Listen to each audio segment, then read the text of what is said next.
What's good, everybody? Welcome into the Early Edge in your Week 3 NFL Mega Preview. This, in the words of M Squared, is the most important hour of the entire week. We get you set. We look ahead at the lines right now. They change every single day depending on the market. We want you to be set, locked and loaded with all the best. Of course, the Early Edge brought to you by Caesars Sportsbook and Casino. So excited to have them on board this year, officially as our partner here on the show. Now, last week we had a really good week in college football, but also in the NFL. A few bad beats, too, as you know, is a crazy week in the National Football League. Let's quickly recap what we did last week before we look ahead to today. A whole bunch of green check marks there. Maestro having a solid week. AB, the quarterback whisperer, RJ as well. And look at Mikey, 2 out of 3 on official picks, but he's got a million live plays.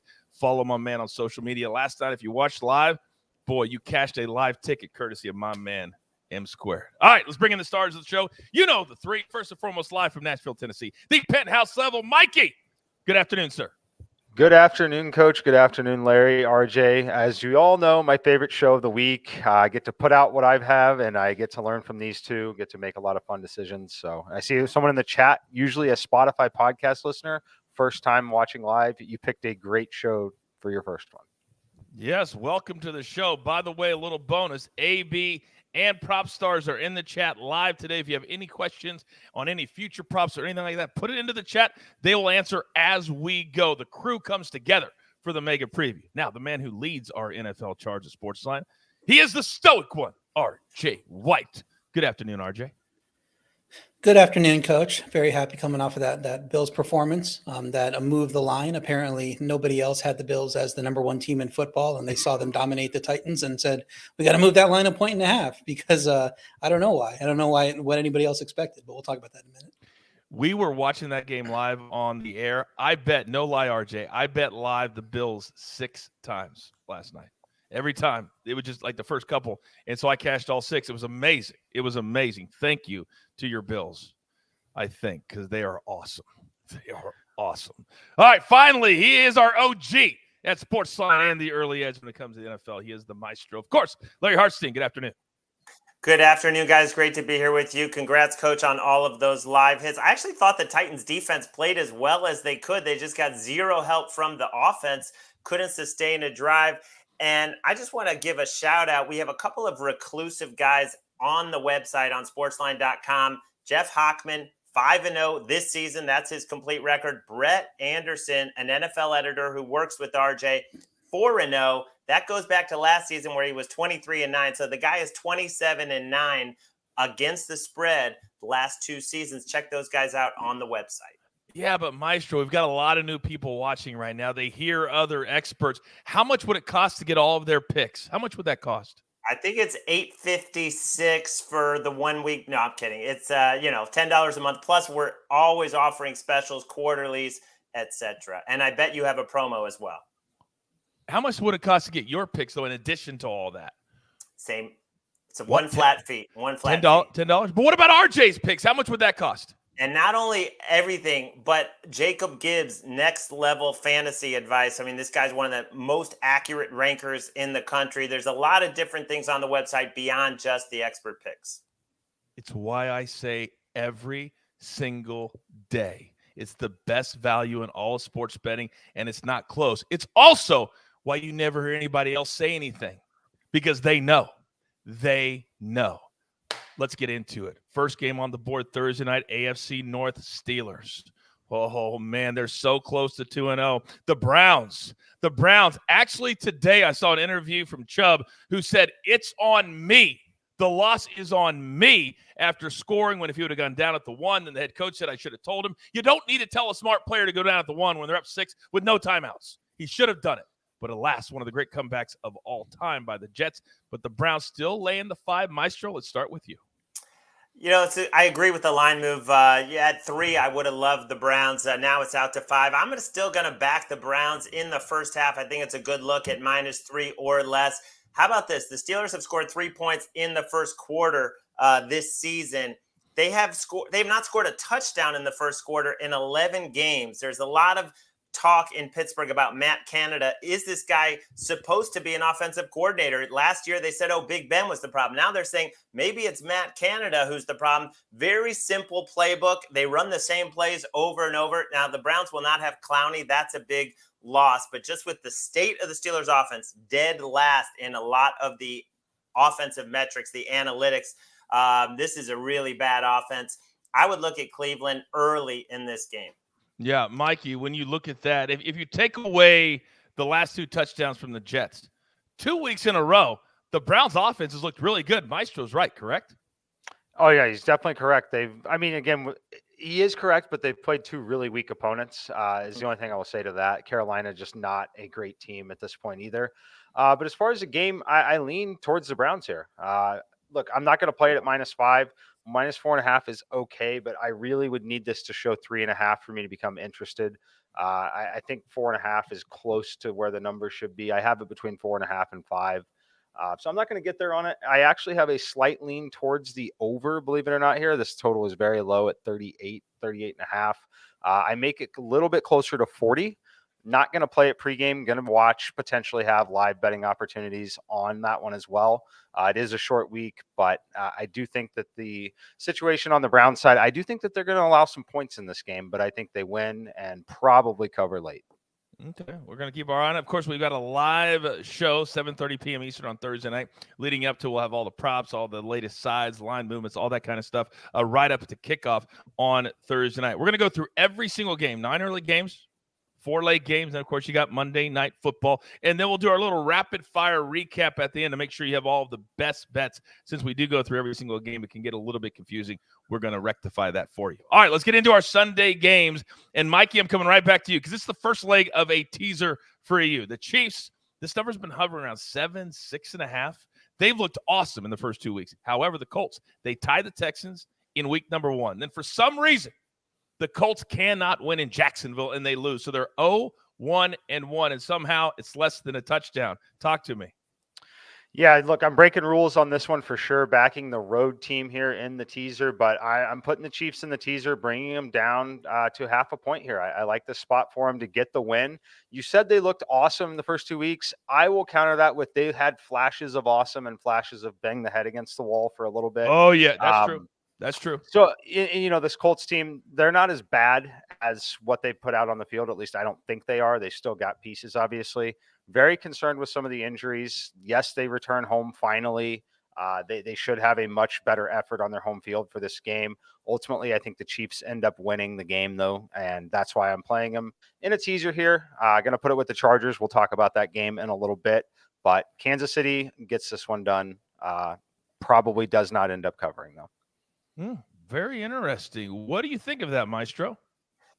I agree with him. I don't think the Chiefs are a good bet to cover. I mean, there's a million systems that say you take a desperate 0-2 home team, but yet Patrick Mahomes has never lost a game indoors. We should note the good news for the Colts. Pittman is making quote unquote good progress. Should be back this week or could be back. What about Shaq Leonard? He practiced in full the last couple of days before the game, but was ruled out. If they get those 2 guys, that's your most talented player, your best receiver and your best defensive player, your defensive captain.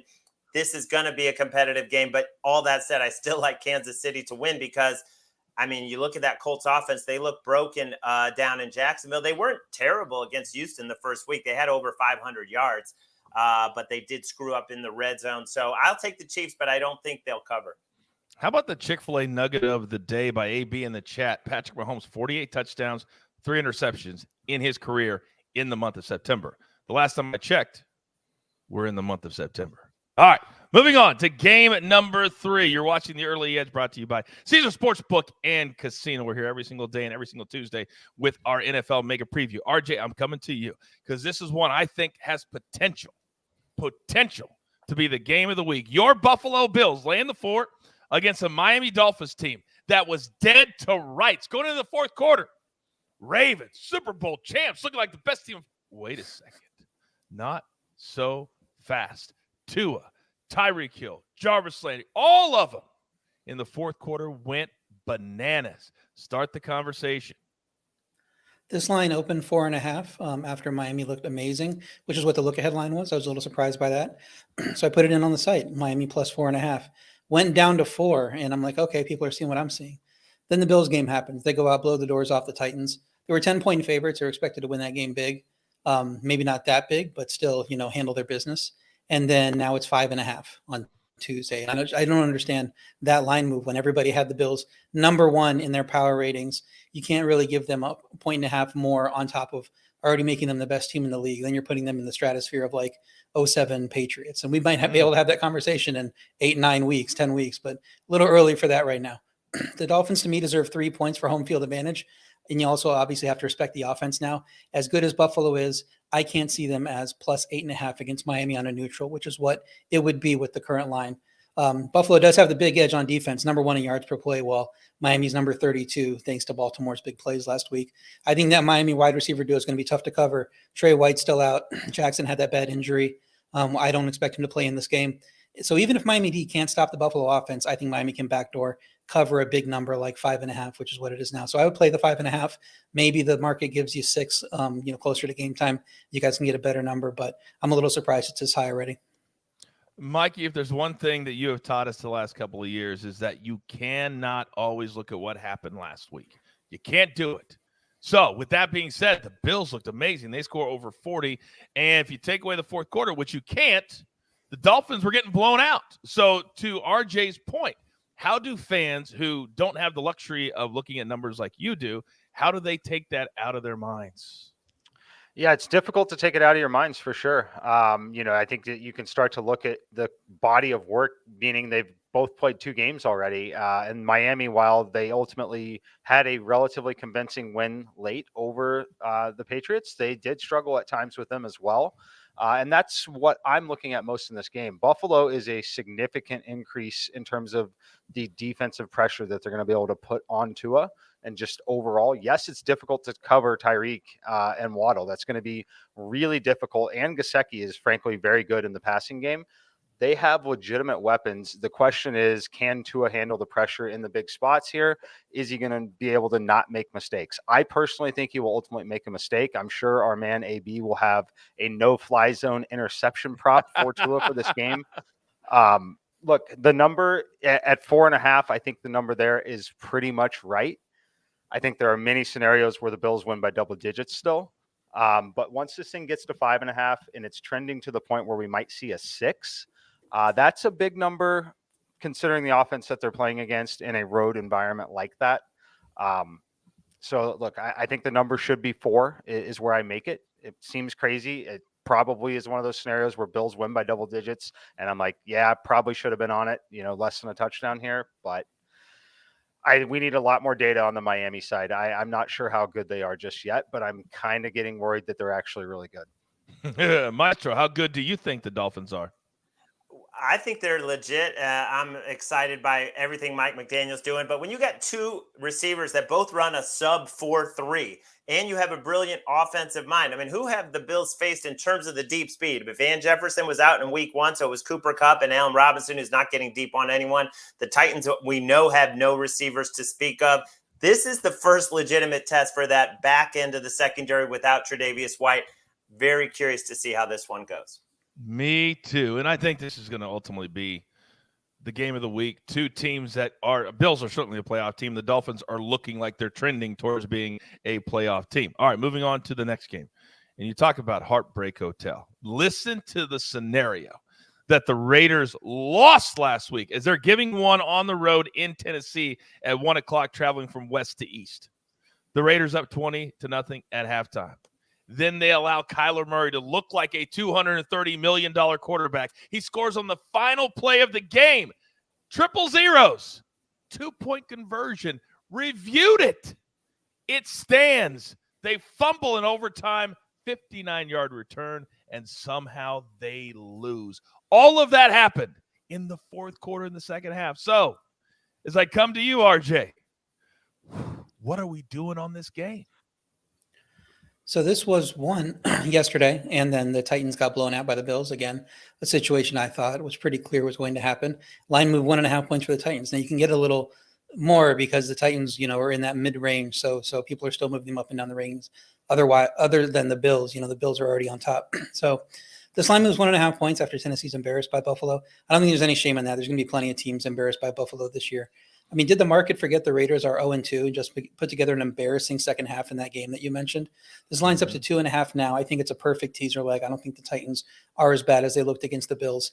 The Vegas offense, 25th in sack rate, while the Tennessee defense is 5th. I think Jeffrey Simmons is going to be a problem for this Las Vegas offensive line, while the Vegas defense is last in sack rate. So Tannehill's going to be more comfortable this week than he has been the last few weeks. I think Henry's going to take over a game eventually. It could be against this mediocre defense here. I think teasing this up to 8.5 is the way to go. Actually, it's at 2 right now. It's come down a little bit. So tease it up to 8. It's still a good number to tease and play them because the Raiders, I don't think, are going to be blowing people out. That's exactly right. That's exactly right. Really quick, Mikey, because a lot of people last night, we had several teasers on the show. Give me a 30-second philosophy when you're doing teasers because so many new players are coming into our show. Yeah, so in the NFL, when you have a home team like this, you're pretty much I shouldn't say always teasing them. At 2.5 home dog in this spot, it would be an automatic play. Blindly play that, gets you up to 8.5, makes it a 3 or 2-score game there at that point. Very similar to some of the other plays that we've made. So this one profiles as a nice teaser leg as long as you can get 1.5 or 2.5, 1.5, 2 or 2.5. So grab it now because I do believe the Titans will be the sharp side in this game. This is a classic case where it might move throughout the week to the point of a pick'em, maybe even the Titans being favored by kickoff. I also wonder, and I haven't seen anything, I haven't heard anything, and this is just pure speculation, but Ryan Tannehill did not look good last night. And I wonder how much of a leash with that young quarterback that they just drafted sitting on the bench, how long will that leash be? I don't know. Pure speculation. All right, let's move on to game number 5 of the week, 4th game. Yes, Maestro, you got something? Yeah, I just want to say that I know what RJ said about the sack rate, but when you do have Max Crosby and Chandler Jones, and you might not have Taylor Lewan, their offensive line fell apart last night when he went out. Might have fallen apart anyway against that Bills front and Rousseau, who's just so fun to watch. But I think that's going to be a major edge. You're having big offensive line problems in Tennessee. I think that's a major edge for the Raiders. Yeah, there's no question. Tannehill was in the second half letting it go too early, and it caused pick sixes. It caused all kinds of problems because he had scared feet back there. Rightfully so. All right. Thank you, Maestro. Moving on to the next game, Lions and the Vikings. Another interesting matchup. It's amazing how the NFL gods match up a team that played really good last week and then a team that you're like, what? But played pretty good in week 1. That's what we have here. So, RJ, I'm coming to you first. Lions at the Vikings. And last night I had a buddy text me. He's like, we were on the over. And he was like, is Kirk Cousins on the under? As he kept throwing turnover after turnover inside the red zone. And the Vikings just couldn't score, but they're still laying 6.5, total sitting at 52.5.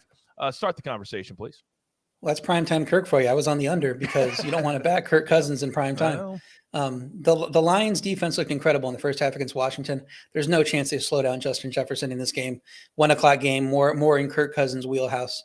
Minnesota's defense, 28th in yards per play, despite that quality week 1 against Green Bay. I think the Detroit offense can keep scoring here. Against the spread, I would lean Minnesota, but I like Detroit's backdoor potential, so I'm not rushing to play it. I think the only way you play this game is like I have been playing all these Lions games, go over. They have a really good offense, really good offensive line, and they have a terrible defense. And we know the Vikings can score with those receivers. So even though this is a relatively high total, 52.5, I think we can still hit it. Yeah, RJ was on the Commanders Lions over 48.5 last week, and that cashed, I think, third quarter, didn't it, RJ? Wasn't it something like that? It looked like a sweat early because, like I said, the Detroit defense played well in the first half. So I was like, well, I don't know where this came from, but I guess this one's done. And then the Detroit defense, reverted to form, and all those points came in the second half. Maestro, in our futures episode that we did with you and RJ and Emery and the guys, the Lions, they were one team that you guys were high on. In week 1, they lose by 3, late comeback in the fourth quarter. They look like a legit good football team. What do you make of them after 2 weeks? Well, RJ was all over them. He had a lot of futures on them. I was on the Vikings, and really nothing that's happened so far this season has changed my opinion of Minnesota or of Detroit. Detroit's going to be much improved. I think the Vikings are going to get to 10 wins, to 9 or 10 wins. And the Lions can score though. They got weapons. They have offense. They so far through 2 weeks, they are one of the better offenses in the league. Lions overs look good. And Eagles overs look good to me too. If you don't get a Kirk Cousins performance against them. No doubt about it. Oh, it was driving me absolutely insane. How did I know that RJ was on the under? How did I know? All right. Now, another game. This next game. Mikey, I'm coming to you first. You mentioned the Philadelphia Eagles. I'm telling you right now, Russell Wilson is kicking himself for not staying in the NFC. I'm telling you. Because right now the Eagles are the Super Bowl favorite from that side. They're laying 4 in Washington. The Commanders have looked poor at best, even though they are 1-1. The total sits at 50. Talk to me, Mikey. Yeah, this one was really close to a play for me. I like the Eagles here. I don't know why I'm being stubborn, hoping I can get a 3.5 at some point, but I like it. It's not going to shock me if it moves to 5 and moves against me, but I think this line should be 6 is where I would make this line. I like the Eagles in the spot. They've looked great. Jalen Hurts has looked great. Having A.J. Brown there has actually been a really big benefit for that offense in general. Knock on wood, all 3 running backs are healthy at this point. I think it's a fantastic setup for them. It's a little nervous when you get a little nervous when you back a road team in division against a team coming off a loss in a game that they probably thought they should have won in Detroit. So that's a little bit of the cause for concern. I'm hoping the market gets me to 3.5 somehow so I can play it at 4. But again, my number makes it 6. Wow, 6 for the Eagles. Who would have thought after 2 weeks that they would have and it goes right back to Jalen Hurts, Maestro. It really, really does on how good he's playing at the quarterback position. And then on the other side, you've got Carson Wentz, who we cashed the interception prop with him last week because he almost is good for 1 every single game. Where do you stand on this one on Tuesday? Well, a lot of books suggested this up to 6.5 right now. That's the predominant line. And RJ was like, people expected the Bills to do what they did, but I don't think people expected the Eagles to dominate the way they did. And that's why you're seeing this line up at 6.5. I don't think it gets to 7, a full 7, because the Commanders did look good, offensively in the second half, did look good in week 1 at home. Right now I'm staying away from this one. Full transparency, I've already played the Eagles at -4. I did. Well, You got a good number. You got a good number. Yeah, thank you. I did. All right, next game, RJ, I'm coming to you first because I'm still trying to figure out, are the Bengals just a flash in the pan? Is Joe Burrow not as good as we thought week 1? Okay, he just didn't do much against the Steelers. Still had a chance to win. But then last week against Cooper Rush, Dak is out. They looked porous at best. Again, still had a chance to win late, but couldn't come through. Cowboys win against the Bengals, but on the road, laying 4.5 against a Jets team that's going to be flying high at home, coming off that unbelievable comeback in the final 2 minutes. You like the Bengals here. Tell me why. This Cincinnati offense should improve as the season progresses. Burrow was limited in the preseason, didn't play at all. He had that appendix issue, surgery, very, severe issue. And we shouldn't expect him to come in week 1 and just look like the guy that's carrying them through the playoffs. I know they did go to the Super Bowl, but obviously they were not the top team in the playoffs going in. Everybody expected to be the Bills or Chiefs. Then they go ahead and get it done. So not a surprise they would come back, a little bit of a Super Bowl hangover. I still love them in this game. They are 31st in yards per play on offense, 31st in sack rate. That's against 2 of the toughest matchups you're going to have. An offensive line that's still trying to come together should not be facing TJ Watt and Micah Parsons in the first 2 weeks. The Jets defense doesn't have an elite pass rush, and they are beatable in the pass game over the top. And that's not great news if you have to face Jamar Chase. I think he can hit some big plays in this game. The Cincinnati defense needs to generate more pressure, but they have been good on 3rd down. I don't think Flacco's going to have back-to-back good games. Jets, like you said, flying high after that upset win that probably shouldn't have happened. I cashed them. They were one of my best bets at 5.5, 6, 6.5, and I felt very fortunate that they came back and won that game. So I think the Bengals are going to get back on track here against a much easier defense for their offensive line to handle, and Burrow's going to get better as the season goes along. So love the Bengals at 4.5. I believe the look ahead was 6 or 6.5, so we're getting good value here. Mikey, do you feel like this is a get-right spot for the Bengals as well? I do. I'd feel a lot better about it if it was at home, but I do think it is an obvious get-right spot for them. Look, I don't have a ton of value on the number. I make it 5.5. It's to the point where it's mostly playable. This is a line that would still be Bengals -6.5 minimum, potentially even hitting 7.5 if they had showed up and played well so far this season. So just from that standpoint alone, I think you're getting a pretty good value on it. But I have downgraded them a little bit based on what I've seen so far this season. Just comes down to what camp are you in? Do you think they bounce back a little bit, or do you think what we've seen through 2 weeks is more representative of who they really are? Again, I've made those adjustments, so I still lean pretty heavily to the Bengals at 4.5, but I haven't played it. Well, we'll see what Mikey says on Sunday. He's a big part of our Sunday coverage as well. I love this part of the year because you can see how the lines move and see how my guys really adjust to it. Because sometimes you play one team on Tuesday, by Sunday, you're either off or you're playing the other team. That's how much these shows matter and watching them in real time. All right, let's go to game number 7 at 1 o'clock on Sunday. This is kind of, you know, that emoji on your phone where it's like the throw up, like, ugh. That's what I feel like when I look at this game. You got the Saints, who did absolutely nothing against the Bucs last week at home. You got the Panthers, who through the first couple weeks, I guess they're exciting. I guess Baker's better, but still, total sitting at 1 right now. The Saints, last time we checked, on the road, laying 3. Maestro, start us. You know, it's so hard to back Baker Mayfield, but in this spot, you know, getting 2 games they could have won, should have won the first week against the Browns, probably should have beaten the Giants as well. Really struggling in the red zone. I mean, Jameis Winston's got the fractures in his back. Kamara didn't play. Ingram played well, and then he coughed up a fumble in the red zone, turned that entire game. The Saints have just such a limited offense right now. That I would have to I would definitely lean towards the home team. Okay. RJ, talk to me. Carolina's defense surprisingly strong, number 1 in pass yards per play. Somewhat due to the opposition. I mean, you play Jacoby Brissett one week, you play Daniel Jones, and that offense that's still trying to get their feet on under them in the other week. So that's some of it. New Orleans pass offense coming off a rough game. Jameis injury is a problem, like Larry said. So maybe Carolina defense can keep up that elite play in this matchup. Maybe the Saints offense is better if Kamara's back in this game. I don't think they really deserve to be road favorites, so I would lean to Carolina as well. Probably the value, probably like the under better because I'm not impressed by Carolina's offense. In that game, I think they should have beat the Giants. You know, the way that offense was going. McCaffrey had a huge game, and how do you only put 16 points on the board? They're not executing in the red zone. So if that continues to happen and the Saints continue to struggle with Jameis's injury, seems like this one's going to come under. Yeah, it was 3-3 Saints and Bucks until late third quarter, ended up being 20-3. But I could see the same type of scenario in this particular game.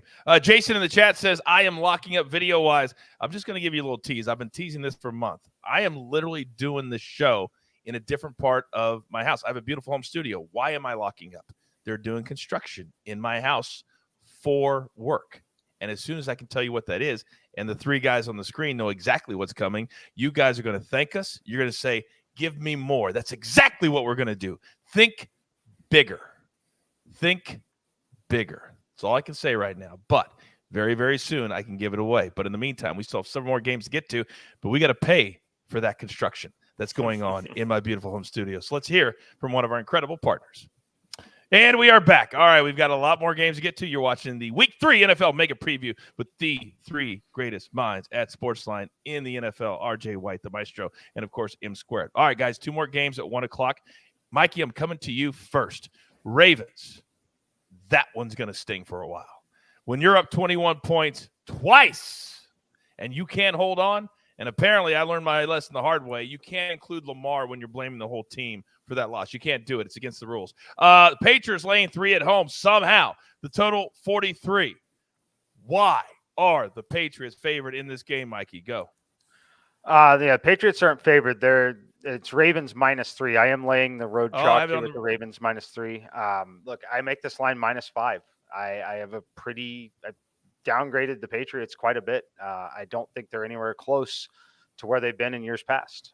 We've all kind of known that and seen it, but at this number, look, there's no reason the Ravens should have lost that game to Miami. Yes, it was a great comeback from Tua, but not something that they're likely to let happen again. And in that scenario, this Patriots offense is certainly not one that's going to put up points like that. So I'm struggling to see Miami keeping up with this one. I expect a really good effort from Lamar. I think that everything's looking good over there. Maybe Dobbins is activated for this game as well. There's a lot going on here. Wouldn't shock me at all to see this thing 3.5 very soon, and potentially even close at 4. RJ, is the reason we're not seeing 3.5 yet that's for some reason the sports books, even though Brady's been gone for a couple of years, are they still respecting New England because of Bill Belichick and the fact that he's still there? I think they are. I mean, Baltimore's offense is number one in yards per play, but it's thanks to those explosive plays, hitting these 55-yard, 75-yard touchdowns. Lamar running for 78-yard touchdowns, whatever that was.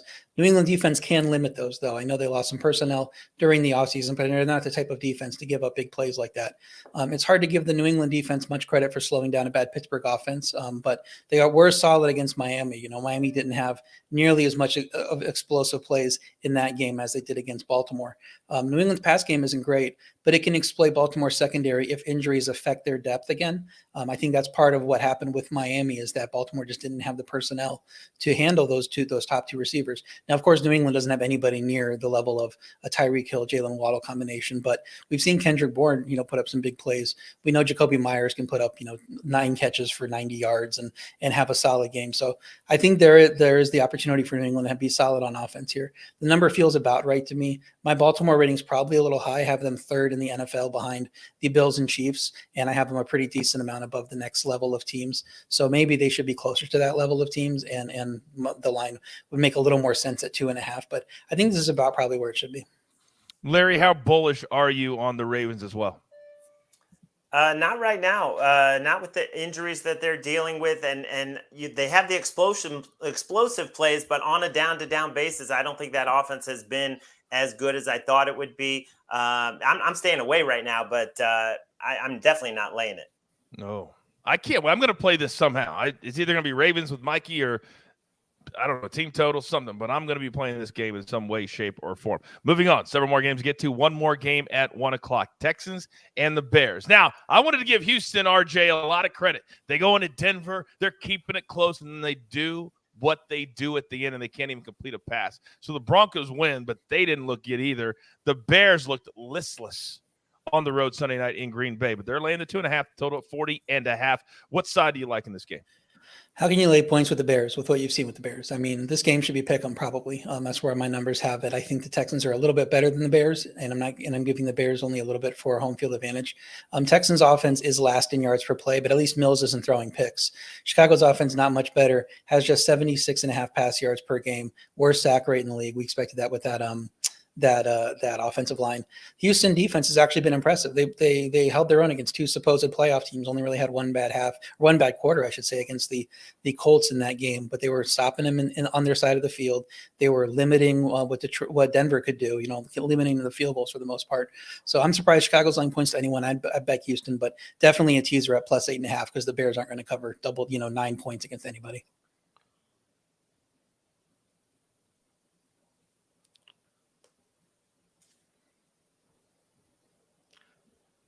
Think we lost coach here? Yeah. Yep, we lost coach here. All right. Well, I'll give a take on this game quickly then. I pretty much agree with RJ in this spot. It's an excellent teaser leg despite being a road game for the Texans. I don't like the Chicago offense to cover 9 against literally anyone in the league. You could argue that they shouldn't be favored against anyone in the league other than maybe, in my opinion right now, Seattle. If this were Seattle on the road at Chicago, but even then I think it would be -1. So very much in line with RJ on this one. All right, guys. Well, let's get to the next game, which is Jags and Chargers. Mike, I want to come to you first, and I have some very strong opinions on this game, and I think we might be disagreeing. Yeah, so this game is interesting. I still like the Chargers a lot. I'm not playing them to cover the 7. I've got them in teasers. That's what I'm going to do, take them down to -1. Very much like the Colts game with the Chiefs. Ultimately, I think the better team ends up winning on the football field, but probably fails to cover the spread. The thing that kind of stinks about this one, though, I make this number closer to 10, and I would normally be playing this automatically at -7. However, I'm a little worried with the injury to Justin Herbert. I ultimately think he ends up playing, but I certainly think that is priced in. Keenan Allen is priced in. All of those things are priced in. So I like that they're at home. I like a lot of that. I think they could ultimately get the job done and win the game outright. But there's definitely a scenario where Justin Herbert leaves this game early, and I'm a little worried about it because the number at 7 it stinks. It should be 8.5 minimum. Well, I told you something might happen.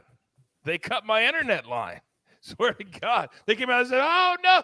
I said, it's okay. It's okay. It happens. Growing pains. So we're still in the next game, right? Jags, Chargers, we're good? We're good? Yeah, I'm about to take on Mikey right there because, it's a great spot for the Chargers when you think about the extra rest and you think the Jags coming off a monumental win. They're in first place in the division. Everyone is telling them how great they are. This is their year. And then they have to travel cross country. It does look like a great spot for the Chargers, but we know the rib injury to Justin Herbert, and it's serious. This guy could re-injure it at any time if he takes a big hit. I assume he will play. But how about the center, Corey Linsley? When he went out against the Chiefs, that offense got much worse. I don't have the numbers in front of me, but if you look at the play-per-play, once he was out, he is so critical to them up front. He got an injection in his knee. They expect him to practice this week, which sounds good. But again, those guys, when you talk about him and Keenan Allen and Herbert, if I get bad news on Linsley or, Herbert, I'm definitely going to be on Jacksonville trying to get on them before it drops. Chase Daniel would be the backup there. So Capper Taylor in the chat says something very interesting. I don't really understand it. It says something like Jake hit the music. What do you think that might mean, Maestro? What do you think that might mean? Are we challenging today? Is it a Tuesday showdown? Nah, we're not challenging. Because Mikey used it in a teaser, so we're not challenging. Yeah. I'm essentially on their money line. I'm mostly agreeing that they're the better team. I think they ultimately win the football game still, but the number stinks because there's a lot of injury stuff priced in, is what I'm saying, and it's a little scary. So we got them on the money line. I think they take care of business, get the job done, but I want no part of that number at 7. Oh, boy. He's done again. Just frozen again, guys. I'm going to take over here, or not take over, but at least move us on to the next game, which is going to be, a thriller. Falcons at Seahawks. RJ, take it away. This game should be sending, love letters to Texans Bears that it's not the worst game on the slate. There's actually going to be some level of interest in this game. I have best bet Atlanta +2. I'm not worried about the travel with the Falcons, who stayed out west after the Rams game, so it's not going to be a bad travel spot for them. Atlanta's offense has had solid numbers considering they faced good defenses, the Saints and the Rams. Seattle's defense, 29th in pass yards per play. I don't trust the run D either with Adams done. So I think the Atlanta offense can have some success in this game, while the Seattle offense has just 234.5 yards per game. They limit mistakes, but there's not much upside. They're not going to suddenly put together a huge offensive day. So I think the Atlanta offense is the best unit in this game. So I'm happy to take points with them and fade the Seahawks, laying points in this situation. Another good teaser team if you wanted to tease them, but I just think Atlanta +2 is a really good play. I agree. They make a great teaser. Like I saw a quote from Pete Carroll saying he's going to let Geno cook, or there was some information that he's going to let him air it out. But the Falcons have good corners. When you talk about A.J. Terrell and Casey Hayward, that's the strength of their defense. That could be problematic. I agree with you that this is going to be a tight game and the Falcons are a good teaser. Mike, you got anything on this one? I lean with you guys as well. Look, I make this game a pick 'em, and I think that's being kind of generous to the Seattle side. I think they're basically the worst team in the NFL, very close to it. If they, they get a big home field advantage for playing at home. Yes, that's still true.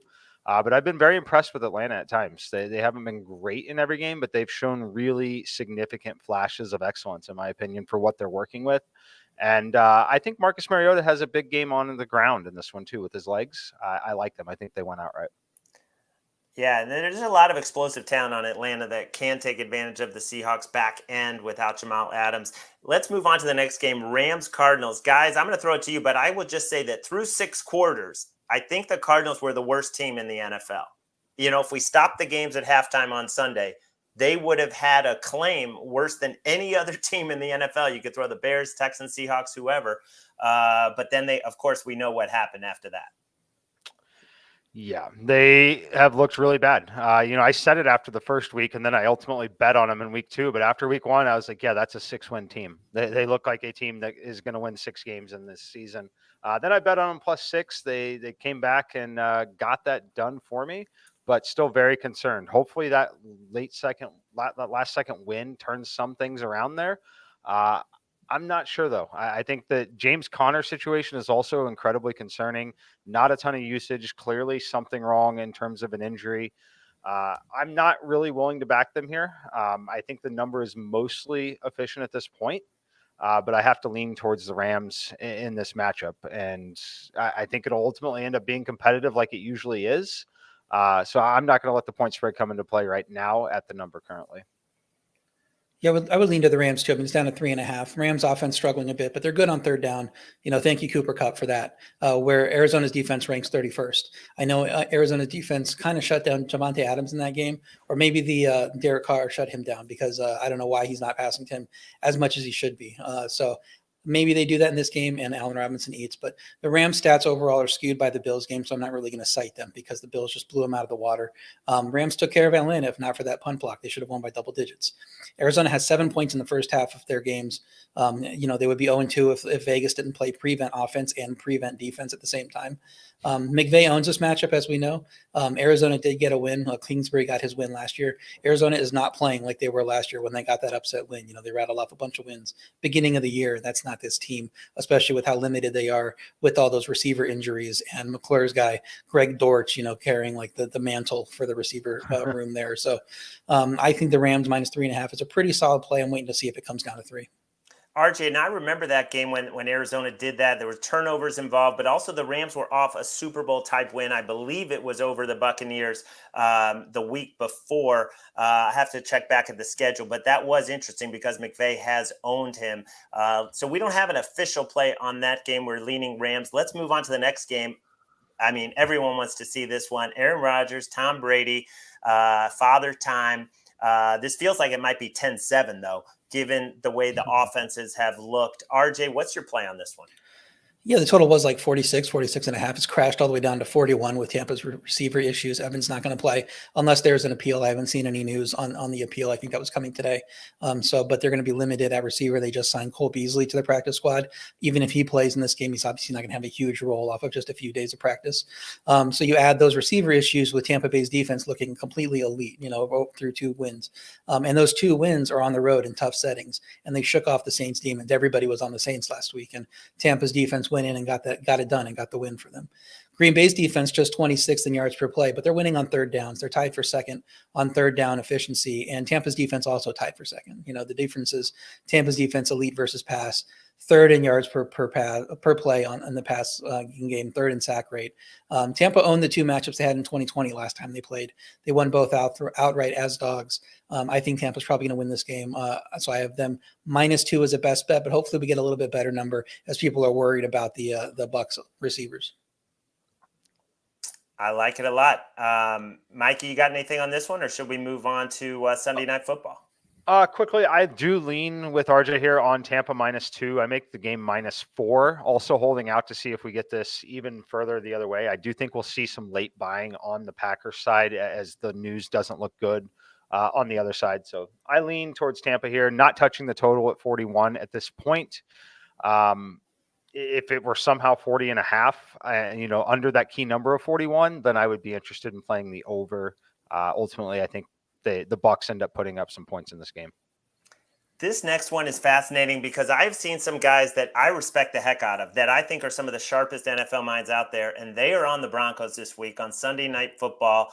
This line, the look ahead, I believe, was Denver -2.5, something like that. We have come all the way through the 0. I believe we're at 1.5 right now with the 49ers favorite. I'm going to check it right now. And that's what I see. Yeah. Yeah. And I am thinking, and I saw this moving. I hopped on 49ers at Pick'em thinking this could get to 3 with Sunday Night Football. I mean, Nathaniel Hackett is the laughingstock of the league. Everybody knows how the crowd had to help him with the play call so they could get the plays off.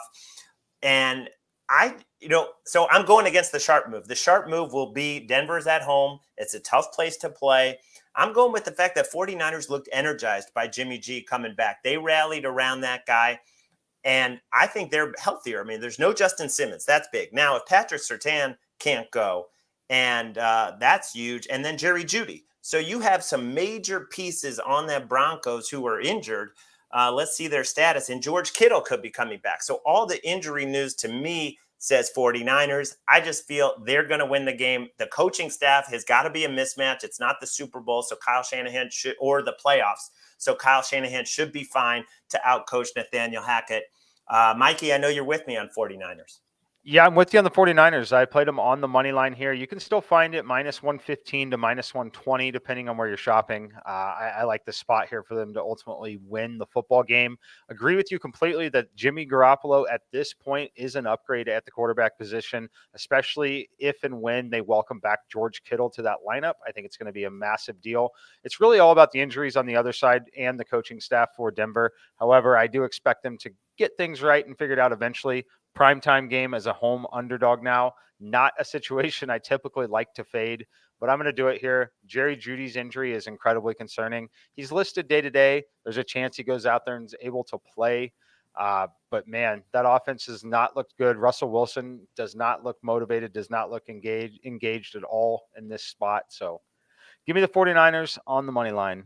And I just want to chime in one more thing, because I know it's primetime, home dog, it's the great fans.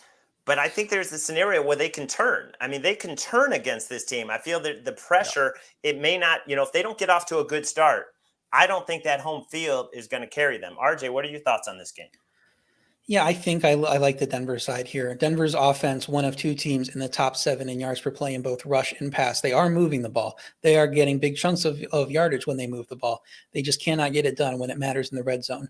And that's down to Hackett's play calling has been a problem we've talked about for 2 games. Will it continue? I mean, he's a first-time head coach.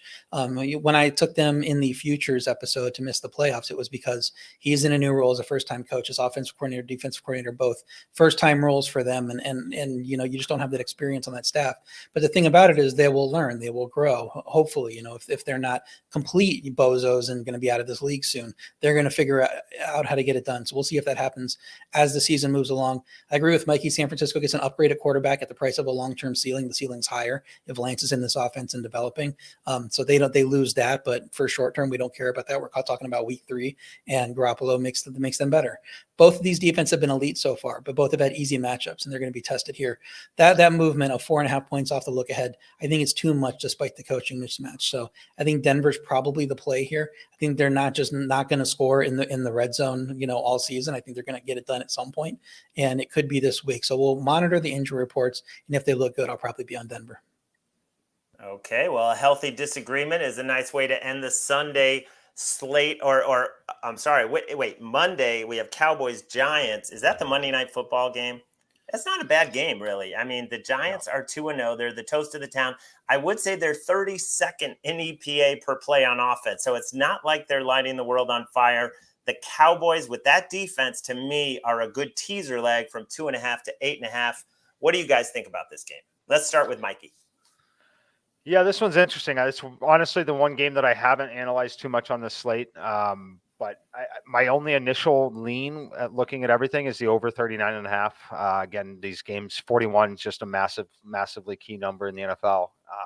So that's where I lean, is over 39.5. I think that there are still enough players out there. Cooper Rush looked competent. They were able to move the ball against Cincy. And he did that last year, frankly, too. The situations he hasn't been great in are ones where he wasn't prepared to be playing. Once he's prepared to be playing the football game and he's not hurt, not been hit up, I think that there can be some points in this one. So my lean would be over 39.5. RJ, what do you got? Yeah, the Giants are fortunate to be 2-0, and it's credit to Daboll. And you know what I think about him as a coach. I love him as a coach, and he's helping them win those games with his decisions and what he's doing. But the offense is 26th in pass yards per play, 30th in sack rate, tied for 27th on third down. I mean, they're not getting it done, and they're just happening to win these games anyway. Thanks to the defense, thanks to playing Tennessee and Carolina, 2 teams that are not high up. Now the elite Dallas pass rush comes to town. We'll see if Micah Parsons can get through and carve up this offensive line like he's been doing so far this season and back into last season. The Giants defense winning on third down despite their injuries. They've had injuries to pass rushers. Thibodeau hurt, Ojulari hurt. They had a cornerback out hurt last week. I'm not sure, they're going to have to continue that to win, and I'm not sure they can keep it up, even though Daboll is finding these ways to win. Cooper Rush is solid. You can't just stack the box to stop the run game with 8 guys and think that he's not going to beat you, because he's come out now, played well against Minnesota last year, got a win. win. Played well against Cincinnati, got a win. So you just can't take him for granted that he's gonna just hand off and try to limit him. They're gonna call plays for him and let him go down the field. He marched down the field those first 2 drives last week. So Tyler Smith, the rookie, making a big impact on the offensive line. The offensive line is 20th in sack rate, so it's weird to say. I think we kind of expected them to be 10 spots lower coming into the season with how much of a train wreck that offensive line looked like and everybody moving around and all the injuries. But they've been respectable, and he played a really good game last week against Cincinnati. So if that continues here and the Giants defense can't win out, I think that the Dallas is going to win this game. So +2.5 is a best bet for me also. All right. Great job, Mike. Great job, RJ. Shout out to the chat to Karthik Arun. I hope I'm pronouncing you right, for his comment that construction was +2,000 to ruin Coach's flow today. I was probably like -125 the way I've been, getting under Coach's skin with my interruptions. But let's run down the picks. I'm on the 49ers. It's very square. It's very chalky. I don't care. I really think that Jimmy G, they're going to rally around Jimmy G. They're not going to make mistakes, and they will at least get the win. Mikey's on the 49ers as well. Ravens laying 3, parlaying the Chiefs and Eagles at -108, the teaser with the Chiefs and the Chargers, and then RJ's got 3 picks. Bengals to bounce back, finally get a win. Falcons to cover, maybe win outright, and then a great teaser with the Texans and the Titans. One last thing, RJ, I believe you gave out Texans +3 before week 2 even happened. Correct. We were on the Sunday preview show, the Early Edge, at 10 a.m. as we always are. I give away some look-ahead picks there. The week before, my week 1 teaser was tease the Bills from 7.5 down to 1.5 because there's no way they were going to be 7.5 against Tennessee, and then tease the Steelers up through the 3 and 6 to get it. I believe it was either 7.5 or 8.5. Both of those came in. We hit that teaser, and then on this time I said no way the Bears should be favored by 3 against anybody, which I think we all agree. And so the Bears came out late a dud like we thought, and now the Texans are 2.5. So hopefully you got that +3 before the action on Sunday, and you're holding that ticket because it's not going to show up at any other point over the course of this week. Right. So there's a plug for the Sunday morning show. We always talk about that day, but RJ always gives out a look ahead and the closing line value. You can't beat it. Guys, thanks so much. I will see you on the rest of the shows this week. Thanks everyone for joining, and hopefully the coach will be back tomorrow.